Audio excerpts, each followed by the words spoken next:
Et Fiona, elle nous a déjà guidés dans le début de cette série la semaine dernière. Elle nous a rappelé notre identité en Christ. Ce que c'est lui qui nous a choisis en premier, que nous sommes nés de nouveau dans une famille royale et alors des co-héritiers avec Christ. Que nous sommes aimés par un Dieu fou amoureux de toi. Je crois que c'est des vérités que bien souvent, on n'est pas conscient. On est des bons chrétiens, on va au culte le dimanche, on lit la Bible, on prie. Mais notre identité, qui nous sommes un Dieu et tout ce qui vient avec, cela, bien souvent, nous échappe. Et Fiona, elle a fait un magnifique travail pour nous guider dans cette première partie de cette série qui est là pour vraiment nous exaucer, pour nous encourager de vivre cette identité. Et si moi, je suis ici aujourd'hui devant vous, ce n'est pas parce que j'ai compris toutes ces choses, mais c'est que je lis une Bible dont je crois qu'elle est qu'elle est véritable, qu'elle est vraie, que je peux faire confiance à cette parole. Et même si ce n'est pas encore notre réalité aujourd'hui, c'est la réalité divine qui est écrite dans la Bible. C'est ce que nous sommes destinés de vivre, que ça soit vrai aujourd'hui pour nous, oui ou non. Et je suis déjà passionnée parce que c'est un sujet qui nous atteint tous, qui me touche moi-même, parce que je ne vis pas encore pleinement dans cette mentalité victorieuse, mais je suis en chemin comme nous tous. Et donc la semaine dernière, Fiona, elle nous a aussi rappelé que nous sommes une nouvelle création en Christ et que notre ancien être a été crucifié à la croix. Et Cathy, cette semaine, lors de notre petit groupe, elle a dit, cette ancienne personne, elle est restée dans l'eau. Donc rappelez-vous où vous étiez baptisés, dans ce lac, dans cette baignoire, dans ce jacuzzi, peu importe. Vous flottez là-bas, vous n'y êtes plus ici. Mais bien souvent, on vit encore comme si cette personne était encore avec nous. Donc, aujourd'hui, c'est à moi de prêcher sur cultiver une mentalité victorieuse et exercer l'autorité. De 2017 jusqu'à à peu près 2019, j'ai travaillé dans un centre de soins d'accompagnement et de prévention en addictologie. Long titre. Et dans le cadre de ce travail-là, l'équipe professionnelle aidait bien souvent les sans-abri à trouver un nouveau logement. Pas toujours facile, comme vous pouvez imaginer. Déjà, quand on n'est pas sans-abri, c'est difficile, le marché immobilier sur Marseille. Mais dans quelques cas, les assistantes spécialisées et sociales ont pu trouver un bailleur qui a, malgré les contraintes, accepté d'accueillir une personne venant de la rue. Vous pouvez déjà imaginer la difficulté de mettre quelqu'un dans un logement, de gagner la confiance d'un bailleur qui dit « Bon, écoutez, d'accord, on va voir qu'est-ce que ça donne, on l'installe ». Et alors, ces assistantes spécialisées et les travailleurs sociaux, bien sûr, c'était une victoire. C'était excité, on a trouvé un logement, yay! Mais bien souvent, on est vite redescendu sur terre. Pourquoi, à votre avis? Ils repartent dans la rue. Pourquoi? On a bel et bien pu sortir la personne de la rue, mais on n'a pas sorti la rue de la personne.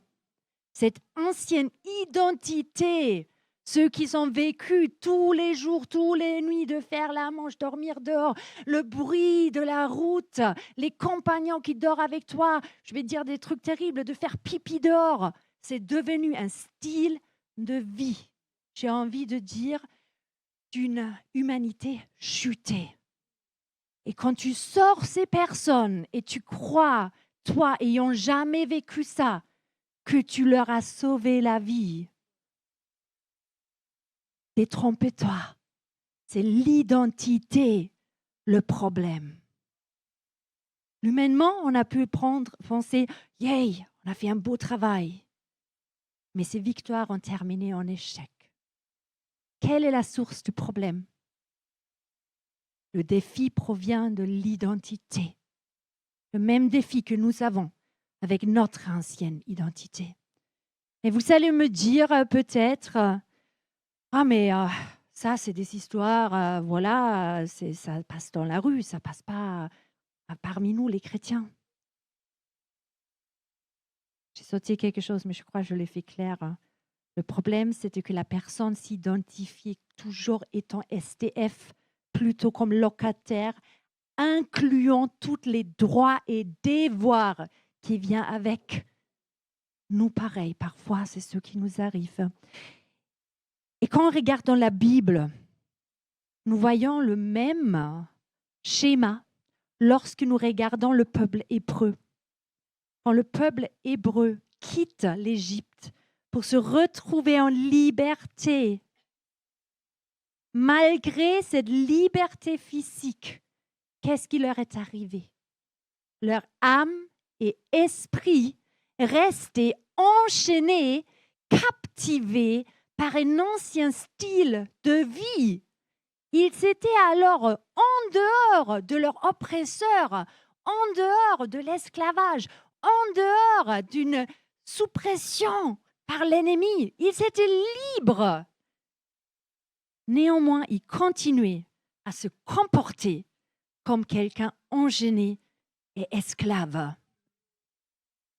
C'est l'introduction. Vous êtes prêts? Bien souvent, lors de notre nouvelle naissance, nous rencontrons le même problème. Nous acceptons Christ et nous embrassons l'idée de faire partie d'une famille royale. Nous acceptons notre nouvelle identité, mais nous avons du mal à intérioriser le changement de l'état d'esprit qui vient avec. Nos âmes restent prisonniers de notre ancienne vie et l'idée de faire partie d'une famille royale et l'autorité déléguée qui vient avec. Donc, rappelons-nous des STF, les droits et devoirs qui viennent avec. Nous avons reçu une autorité déléguée de marcher sur les serpents et les scorpions. Mais ça reste une idée abstraite. Là, comme Fiona elle a dit la semaine dernière, de là à là. De là à là. Nous avons de mal à exercer cette autorité. Revenons au peuple d'Hébreux. Est-ce que le plan parfait de Dieu était vraiment que les Hébreux tournent pendant 40 ans dans le désert? Peut-être, parfois, vous lisez ça et vous prenez ça comme acquis. Ils ont tourné pendant 40 ans. Tant pis, peut-être ça leur a plu. Du sable, encore du sable, encore du sable. 40 ans, c'est chouette. Non, bien sûr que non. Dieu aurait voulu leur éviter cette souffrance, mais à cause de leur incrédulité et leur incapacité à changer leur état d'esprit d'esclave, à libérer enfants de Dieu, ils ont dû passer 40 ans libres, mais pourtant enchaînés. Est-ce que vous avez parfois l'impression que vous faites encore et encore et encore et encore et encore et encore et encore les mêmes erreurs? Je pourrais rajouter quelques encore, mais peut-être je suis la seule, je le dis bien et fort. Moi, j'ai fait les mêmes erreurs, demander mon mari 10 ans de mariage, toujours les mêmes sujets qui reviennent sur la table. C'est toujours, vous ne voyez pas son visage, moi je le vois.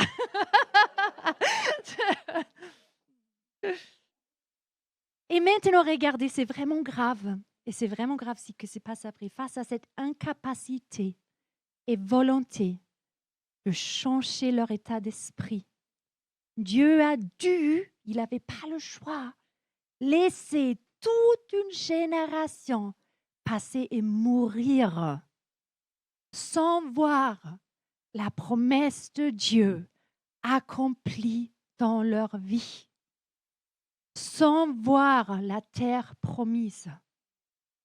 Nous pouvons rater notre terre promise si nous ne changeons pas notre état d'esprit d'esclave en enfant de Dieu. Aujourd'hui, je nous pose la question, où nous situons-nous spirituellement, émotionnellement, relationnellement? Sommes-nous dans un désert en marche vers notre terre promise? Peut-être certains disent, je suis déjà arrivé, ça y est, tout va bien. Peut-être. Est-ce que nous voulons être comme ces SDF ou le peuple d'Égypte, sauvés mais toujours ligotés par notre fonctionnement ancien? Afin de vraiment se diriger vers une vie en liberté, il faut tout d'abord comprendre notre position en Christ. Donc nous avons commencé la semaine dernière notre identité, qui nous sommes selon la parole de Dieu. Mais maintenant, quelle est notre position? En Éphésiens 2, 6, il est écrit, il nous a ressuscités ensemble et nous a fait asseoir ensemble dans les lieux célestes en Jésus-Christ. Donc nous ne sommes pas seulement morts avec Christ à la croix. Eh bien, souvent, on va jusqu'à là, on va au baptême, hop, on meurt, mais est-ce qu'on est ressuscité dans les lieux célestes? La Bible nous dit alors clairement que nous n'avons pas seulement été crucifiés, comme je viens de dire, pardon, mais qu'il nous a aussi rendus vivants en lui. Dieu nous a ressuscités avec lui. Nous sommes maintenant vivants par le même pouvoir qui a ramené Jésus d'entre les morts. Nous sommes assis à côté de Christ dans les lieux célestes. C'est un fait divin. Nous ne devrions plus vivre sous l'emprise de l'ennemi, mais en liberté. Attention, je ne dis pas que c'est facile. Ne m'entendez pas mal. Je ne dis pas que ce n'est pas un combat. Je ne dis pas, mais c'est facile, hein, prenez le verset et après, hop, tout va bien. Non. Mais ça, c'est un fait réel. Peu importe ce que nous ressentons en ce moment, quelle que soit notre condition actuelle, physique, émotionnelle, financière, et peu importe ce qui se passe autour de nous aujourd'hui, ça, c'est un fait divin. Notre position est en Christ dans les lieux célestes, où ni la maladie, ni le manque, ni la solitude n'existent. Le Seigneur Jésus a été ressuscité et monté au ciel. Il est assis au-dessus de toutes choses, bien au-dessus de toute la puissance de Satan. Et nous sommes assis aussi avec lui. La parole dit même que nous sommes un avec Christ, que nous sommes cachés en lui. Nous devons donc exercer notre esprit de foi pour croire non seulement que Christ a été ressuscité au-dessus de toutes choses, mais aussi que nous sommes avec lui dans ces lieux célestes. Cette position n'est pas seulement une promesse future, elle est située souvent le problème. Nous lisons ces versets et on voit ça comme quelque chose dans le futur, ou on voit ça comme quelque chose d'abstrait. Mais nous ne voyons pas vraiment que Dieu il nous a donné cette promesse, vous êtes assis avec moi au-delà de tout problème, au-delà de le règne du Satan sur terre. Nous sommes au-delà. Les armes qu'il nous a données sont au-delà. La victoire est déjà accomplie. Nous combattons à partir d'un endroit de victoire. Nous ne combattons pas sur un terrain terrestre. Alors, ça m'amène à mon deuxième point. La position en Christ, le pouvoir de la perspective. Vous connaissez tous des personnes qui sont plutôt pessimistes et des personnes qui sont plutôt optimistes. Avec qui vous préférez passer du temps? C'est plus facile d'être avec des personnes qui ont une position qui se projette dans un bon avenir. Moi, je suis mariée, encore une fois, mon cher mari, avec un homme des îles. Tout est positif, hein, les problèmes n'existaient pas. Lui, le pauvre, il est marié avec une Allemande, il n'y a que des problèmes. Hein. Il faut régler les problèmes. Donc, Dieu, il nous étire. Lui, il doit apprendre qu'il y a quand même des défis dans la vie et moi, je dois apprendre à avoir la vie un peu plus cool, un peu plus... voilà, il n'y a pas que des problèmes. Ah, arrête de hocher la tête, hein, sinon tu changes de place. Donc, nous savons maintenant qui nous sommes, du moins ce que Dieu dit de nous. Mais pourquoi il est toujours si difficile de changer notre façon de penser? Pourquoi il est difficile d'acquérir et cultiver la mentalité victorieuse afin d'exercer l'autorité? Donc, afin de mieux comprendre, je vais partager une petite histoire que certains parmi vous vont peut-être déjà connaître. Et alors, bien que cette histoire est une fable, elle illustre parfaitement l'esprit dans lequel nous devons vivre en ayant notre attention portée sur les choses célestes. Alors, détendez-vous, petite histoire. Je suis douée à faire ça. J'ai 2 garçons qui sont en bas âge. Donc, c'est parti. Un jour, un fermier trouva un aiglon blessé dans son champ. Captivé par la majestueuse beauté du jeune oiseau, il le ramena chez lui et en prit soin. Le fermier avait des poules dans sa basse-cour, et comme c'était la chose la plus proche d'un parent pour le jeune aigle, il plaça l'oiseau blessé avec elle. En peu de temps, l'aiglon s'habitua tellement à la routine des poules de la basse-cour qu'il semblait se considérer lui-même comme une poule. Il les suivait, grattait le sol, gloussait, buvait de l'eau dans un abreuvoir et même picorait dans la terre pour se nourrir, exactement comme les poules. Un ami en visite chez le fermier fut bouleversé par le comportement de l'aigle. « Tu n'as pas été fait pour la terre, dit-il. Tu as été fait pour planer dans les yeux. » Mais l'aigle ne prêta aucune attention et continua à gratter et à picorer dans la terre. L'ami le saisit, grimpa sur un poteau de clôture et lança l'oiseau dans les airs. Mais l'aigle ne fit que battre des ailes désespérément en tombant lourdement. Ne voulant pas abandonner, l'homme prit l'aigle et monta sur le toit de la grange de son ami. Encore une fois, il lança l'aigle dans les airs. Et encore une fois, il battit les ailes impuissamment en tombant dans un tas de paille. Après s'être secoué la tête, l'aigle, une fois de plus, à l'aise dans un environnement familier, commença à picorer les morceaux de paille. L'homme partit incapable de chasser de son esprit l'image de ces puissantes serres couvertes de boue de la basse-cour. Le lendemain, il revint et prenant l'aigle avec lui, se rendit au sommet d'une montagne voisine où le ciel s'étendait dans une expanse illimitée. Regardant dans les yeux de l'aigle, il s'écria « Tu n'as pas été fait pour vivre comme une poule. Pourquoi rester ici alors que tu es né pour le ciel ?» Il tint l'aigle confus de sorte qu'il faisait face à la lumière brillante du soleil couchant. Puis, d'un puissant élan, il lança l'oiseau dans le ciel. Cette fois alors que l'aigle regardait le soleil, il ouvrit ses ailes et attrapant une ascendance montante venant de la vallée en contrebas, disparut dans les cieux. Beaucoup d'entre nous sont comme cet aigle. Nous semblons tellement facilement oublier que notre appel n'est pas de vivre avec une perspective terrestre. Nous sommes tellement habitués à picorer les restes, à se baigner dans la boue. Nous avons oublié quelle est notre identité. Le diable va toujours nous appeler par notre péché. Dieu, il nous appelle par notre nom. Qu'est-ce qu'on écoute? Notre oreille, à quel appel est-elle réceptive? Est-ce que nous sommes l'aigle avec un problème d'identité? Ou est-ce qu'on est l'aigle qui voit ce que Dieu il a promis et prévu pour lui?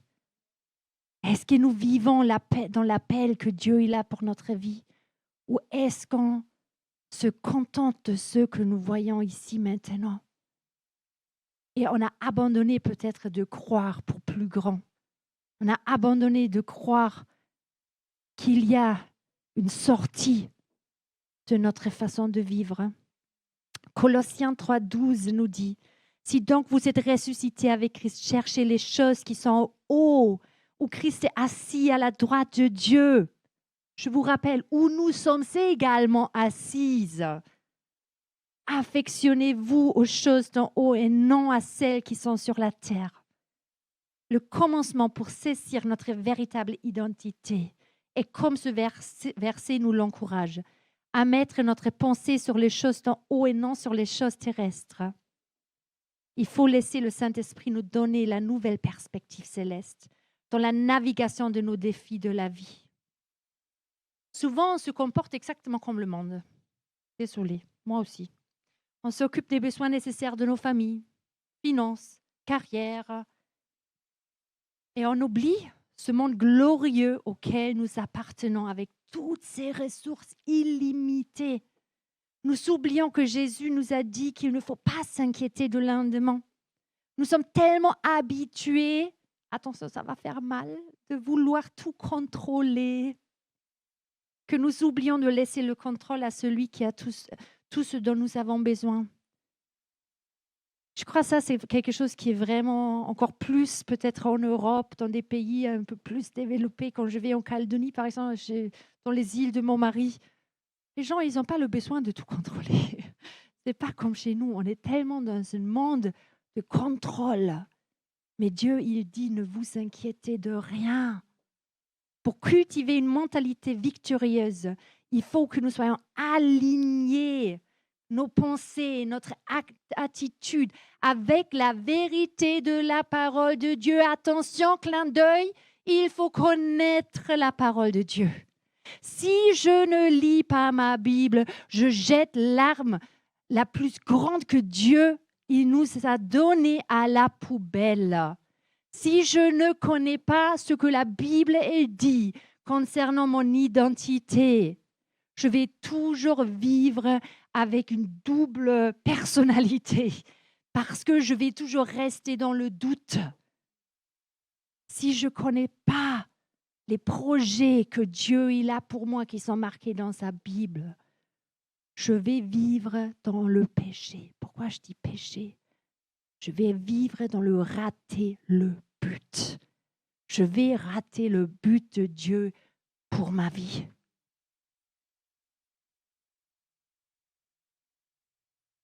Le troisième point, renouvellement de l'esprit, c'est la clé pour marcher dans l'autorité. C'est la chose qui a manqué le peuple d'Hébreux lorsqu'ils sont sortis d'Égypte. Ils s'étaient bien et bon sortis, mais ils s'étaient ligotés à cause d'un manque de renouvellement de leur esprit. En Romains 12, 2, nous lisons le suivant. Ne vous conformez pas au siècle présent, mais soyez transformés par le renouvellement de l'intelligence afin que vous discerniez quelle est la volonté de Dieu, ce qui est bon, agréable et parfait. Je vais enchaîner quelques versets. En Éphésiens 4, 22, version parole de vie. Comprenez les choses d'une façon nouvelle selon l'Esprit de Dieu. Et comme si vous mettiez un vêtement neuf. Devenez une personne nouvelle. Cette personne nouvelle est créée comme Dieu veut. La vérité la rend juste et sainte. Un vêtement, c'est intégral. Même si au jour d'aujourd'hui, les vêtements, parfois, ils ne sont pas tout à fait intégrales, mais normalement, un vêtement est censé de couvrir la majorité de notre corps. C'est quelque chose qui nous enveloppe. 2 Corinthiens 10,5. Nous renversons les raisonnements et toute hauteur qui s'élève contre la connaissance de Dieu et nous amenons toute pensée captive à l'obéissance de Christ. Donc nous connaissons tous ces versets, j'imagine, ou la majorité d'entre nous, qui nous invitent à changer notre façon de penser, de prendre captif les pensées qui se révoltent contre Dieu. Et néanmoins, nous ne parvenons pas à vivre cela au quotidien. Nous combattons contre nos pensées et bien souvent, nous nous sentons victimes de nos propres pensées et nous leur cédons. Mais si nous regardons ces versets, pas seulement d'un point de vue biblique, mais également scientifique, nous allons être très surpris. Ceux qui ont suivi notre série début d'année à Plaidoyer la foi, vous avez déjà entendu en parler un peu. Donc, ce qui est très intéressant, que la science moderne, avec ses explorations minutieuses du cerveau humain, nous révèle ces dernières années des faits très fascinants. La neuroplasticité, ça dit quelque chose à quelqu'un? Déjà entendu? Oui? Non? OK. Bon, je vais écrire tout petit peu. Donc, c'est une découverte révolutionnaire qui nous enseigne que notre cerveau est loin d'être figé dans une structure. En gros, on n'a plus d'excuses. Tout le monde qui dit « j'ai déjà 40 ans, j'ai déjà 50 ans, je ne changerai plus », non. Désolé, c'est prouvé scientifiquement, notre cerveau ne reste pas figé, sauf si on le décide. C'est notre choix. C'est un travail et c'est un choix. Il est dynamique, malléable, capable de remodelage constant en réponse à nos expériences, nos apprentissages et nos choix. Imaginez chaque pensée, chaque décision, chaque nouvelle compétence que nous acquérons, tout cela sculpte littéralement notre cerveau, réorganisant ses connexions neuronales pour refléter nos parcours et nos choix. Donc, notre cerveau, c'est comme une carte qui montre toutes les décisions que nous avons prises dans notre vie. C'est comme si chaque pensée était une petite main invisible modelant l'argile de notre cerveau, créant des chemins qui façonnent notre perception du monde et nous repensent à celui-ci. Dans ce contexte, les Écritures bibliques prennent une nouvelle dimension. Romains nous exhorte à ne pas nous conformer au schéma de pensée du monde, mais à être transformés par le renouvellement de notre intelligence. Cela ressonne quand même étrangement avec les découvertes de la science moderne. L'idée que notre façon de penser peut effectivement être renouvelée et transformée. Éphésiens 4:22 ajoute une couche supplémentaire à cette réflexion et nous invite à revêtir une nouvelle personne selon la volonté de Dieu.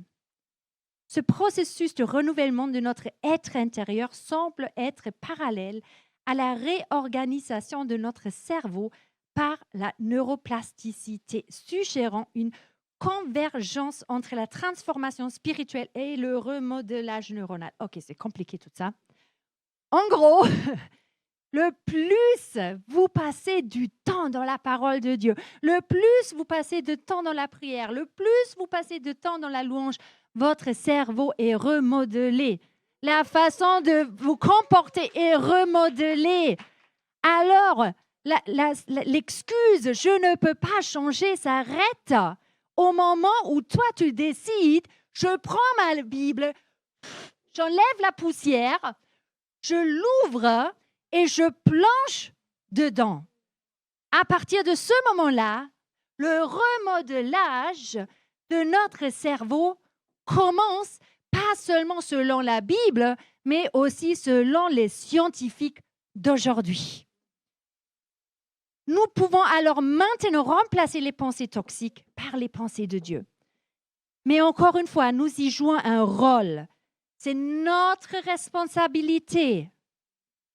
C'est à nous de choisir délibérément de penser selon les principes bibliques, étant conscients que nous sommes assis avec Christ dans les lieux célestes, que nous sommes équipés avec une autorité qui vient directement du ciel.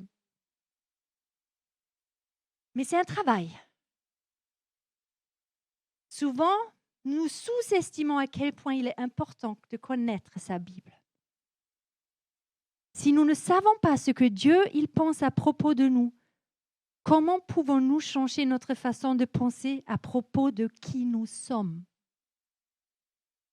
Si nous ne savons pas ce que Dieu il pense à propos de nous, comment nous pouvons changer la façon de penser à propos de qui nous sommes? Mon dernier point. démolir les arguments de la forteresse et les forteresses. Alors, encore une fois, revenons à 2 Corinthiens 10, 4 à 5. Car les armes avec lesquelles nous combattons ne sont pas charnelles, mais elles sont puissantes par la vertu de Dieu pour renverser des forteresses. Nous renversons les raisonnements et toute hauteur qui s'élèvent contre la connaissance de Dieu et nous amenons toute pensée captive à l'obéissance de Christ. Si le diable peut nous amener à recevoir des pensées de peur, de doute, d'incrédulité et de défaite, et s'il peut nous convaincre que ces pensées sont des conclusions logiques et rationnelles à considérer, alors il peut nous diriger vers l'autodestruction. Nous nous sentirons toujours victimes de nos pensées et avons l'impression que tout effort de notre côté ne sert à rien, que nous y arriverons jamais et nous baissons les bras. L'esprit est l'endroit où vous assurez votre victoire qui a déjà été gagnée et l'esprit est l'endroit où vous pouvez être privé de votre victoire et ultimement vaincu. Ce passage souligne que Dieu nous a donné l'autorité pour détruire les arguments et toute prétention qui s'élève contre la connaissance de Dieu, amenant toute pensée captive à Christ. L'expression que nous traduisons par pensée dans ce passage signifie quelque chose qu'on a pensé arrêter dans son esprit. La Bible, elle est remplie de promesses et d'outils pour atteindre la victoire et pourtant, c'est le combat le plus dur. Un croyant qui vit dans la chair, avec un esprit de la chair, avec des raisonnements charnels et rationnels, au lieu d'un état d'esprit de victoire, ne pourra pas comprendre la direction de l'esprit.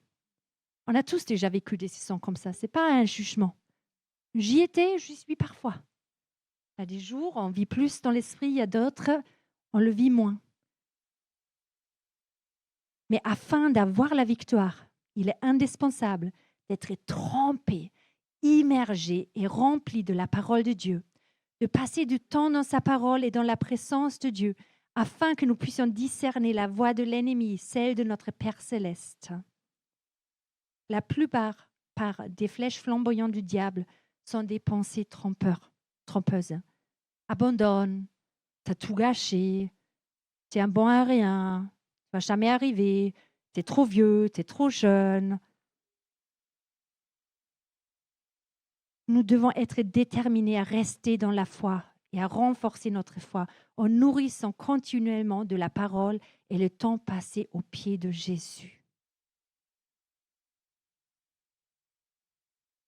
En tant que croyants, nous ne sommes pas simplement appelés à survivre, mais à prospérer dans la vie abondante que Christ nous a donnée. Charles Spurgeon a dit un jour, « La victoire est la fin promise de chaque bataille et son assurance devrait embrasser notre courage dans le conflit. » En cultivant une mentalité victorieuse et en exerçant notre autorité en lui, nous pouvons marcher avec confiance dans sa victoire et impacter le monde qui nous entoure pour son royaume.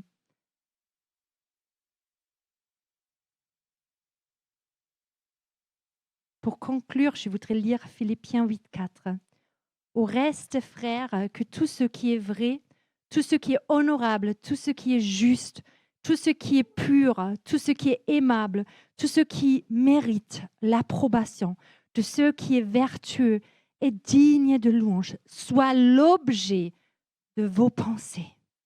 Ce que vous avez appris, reçu et entendu de moi, et ce que vous avez vu en moi, pratiquez-le, et le Dieu de paix sera avec vous.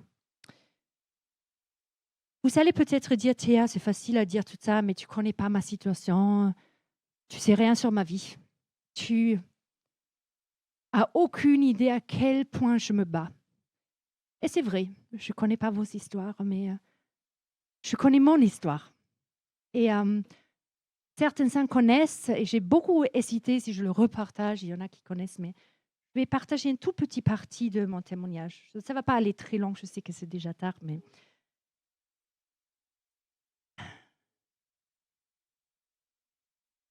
Dès mes 16 ans à peu près, jusqu'à la mi-vingtaine, personnellement, je vivais un enfer sur terre. Tous mes jours étaient rythmés par mes pensées et une éternelle quête après une satisfaction qui ne durait que quelques heures avant de retomber dans un état d'une cruelle manque physique et mentale. Pourquoi? À l'âge de 16 ans, j'ai commencé à me droguer avec de l'héroïne. Une drogue, comme vous connaissez peut-être certains, qui est hautement, fortement addictive. J'ai fait au fil des années une bonne vingtaine de séjours en psychiatrie pour une détoxification. Et chacune de ces séjours se terminait au bout de 3-4 jours où j'ai fugué, je dis bon allez, je pars. Ni psychologue, ni psychiatre, ni médecin, ni acupuncture, ni médecine naturaliste a pu faire ce que la parole de Dieu a pu faire. Je vais faire très court, très brièvement. Il y a beaucoup de choses qui se sont passées. Mais une chose, et j'en suis persuadée, après que j'avais déjà quitté ce style de vie, après quelques semaines plus tard, j'ai intégré grâce à mon pasteur en Allemagne qui m'a pris chez lui dans le cadre de son entreprise dans laquelle il travaillait. Il m'a trouvé un petit boulot. Et je sortais tout juste vraiment de 7 ans de dépendance extrême, de cavale, de la police, d'être à la rue, de toutes ces choses, de maladies, de beaucoup de choses. Et mon cerveau était conditionné à fonctionner d'une façon très spécifique, toujours à la recherche de dopamine, toujours à la recherche du prochain shot. Et ce pasteur, il m'a mis dans son entreprise et il ne savait pas quoi faire avec moi en vérité, mais il savait qu'il voulait m'aider. Et il savait que je parlais l'anglais. Et alors, il m'a donné tout un cursus d'une école biblique. Et il m'a dit, tu vas me traduire ça. Anglais en français, en allemand.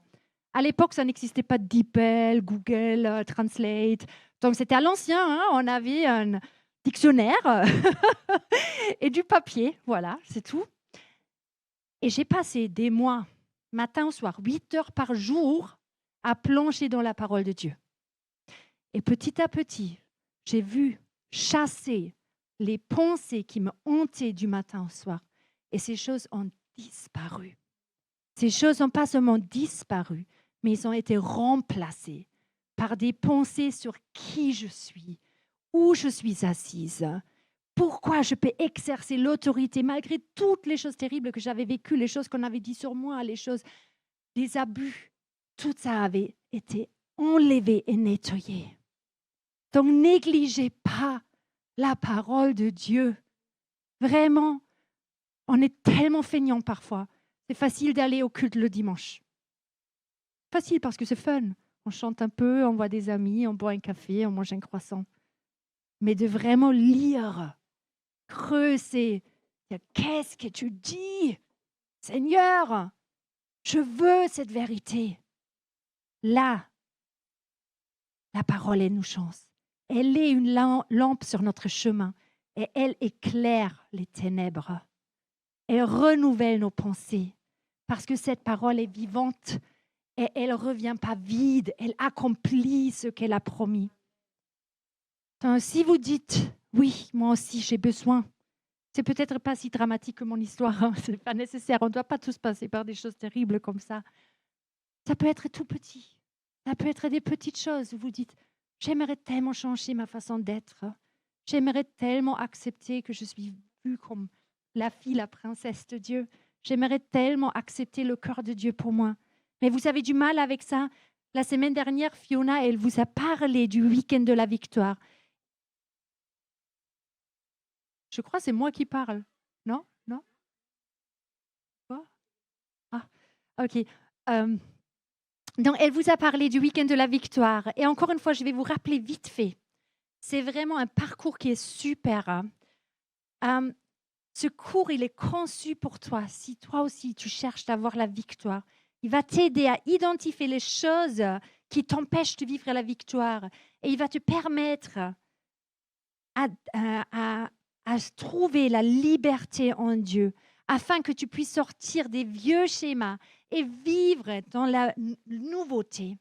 Donc, même si tu as déjà participé au week-end de la victoire auparavant, ce week-end de la victoire, c'est un nouveau concept, c'est un peu différent.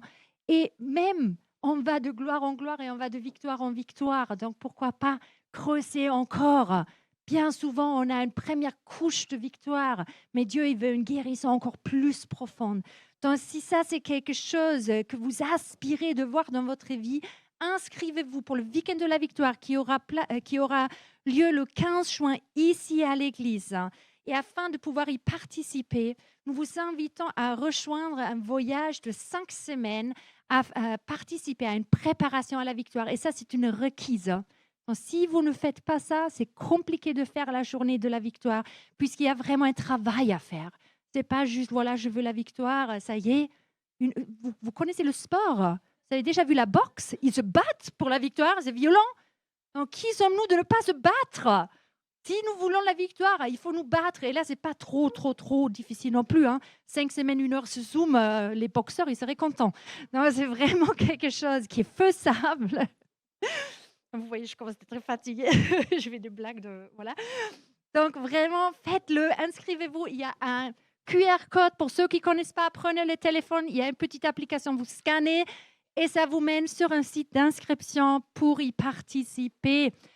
Le coût qui a été calculé de notre part pour cet événement s'élève normalement de près de 40 €. Mais nous voulons essayer de soulager ce prix. Donc, nous baissons le prix à 25 € par personne, ce qui inclut un petit repas de midi, il me semble, et le matériel. Il y a le matériel aussi, et puis la journée entière ici. Et pour faire tout ça plus accessible, on va faire 2 offrandes spéciaux. Une offrande spéciale, merci, j'étais en train de réfléchir. 2 offrandes spéciales la semaine prochaine et la semaine d'après. Donc, si vous avez à cœur, même si vous ne voulez pas y participer, mais si vous avez à cœur de semer dans la vie des personnes qui veulent y participer, il y aura une offrande les prochaines 2 semaines pour aider les autres à couvrir les coûts de cet événement.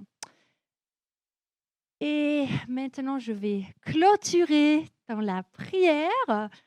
Donc, merci Seigneur que la victoire est déjà accomplie. Merci Seigneur que tu nous as donné ta parole afin que nous puissions vraiment comprendre que tes projets ne sont pas nos projets, que tes plans ne sont pas nos plans, Seigneur, mais que toi, tu as un bon avenir pour nous, Seigneur. Je prie que cette parole que j'ai pu apporter ce matin tombe vraiment dans les cœurs ce matin et que ce soit une semence d'espoir. Que ce soit une semence d'espoir pour un meilleur avenir, Seigneur.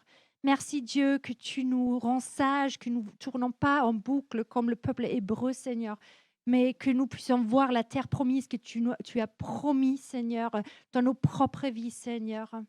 Merci Jésus pour ta bonté, Seigneur. Et merci que tu ne nous laisses pas sans armes ou sans protection, mais que toi-même, tu marches devant nous, Seigneur. Que tu te combats à notre place, Seigneur.